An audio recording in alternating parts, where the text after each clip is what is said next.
One man started the brutal war in Ukraine and only one man can end it, Vladimir Putin.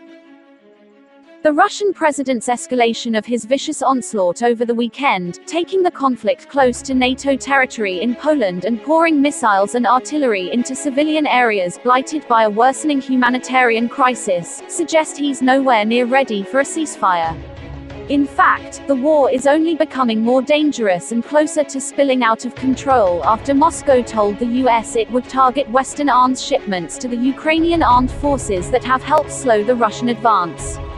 Ukrainian President Volodymyr Zelensky warned Sunday night that it was only a matter of time before Russian missiles fell on NATO territory, as he renewed his call for the alliance to close the skies over his country. There is every sign that the Russian leader, despite presiding over an invasion that has turned Russia into an economic and diplomatic pariah, plans to callously press on and destroy Ukraine to further his personal ambition of preventing it ever joining the West.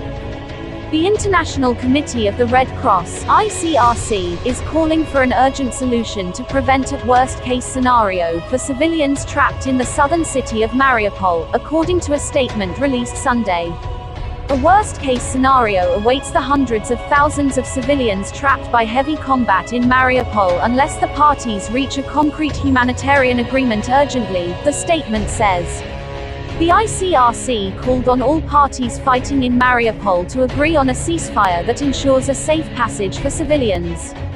All those participating in the fighting need to agree to the modalities and timing of a ceasefire, the precise locations of the safe passage route, and then ensure that the agreement is respected, ICRC added.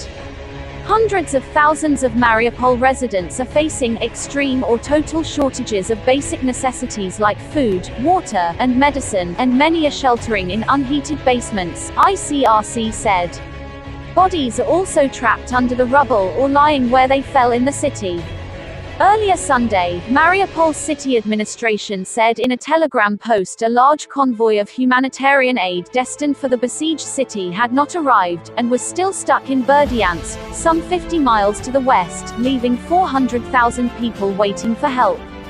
Mariupol was subjected to shelling and aerial bombardment all day long, Ukraine's Deputy Prime Minister Irina Vereshchuk said Sunday.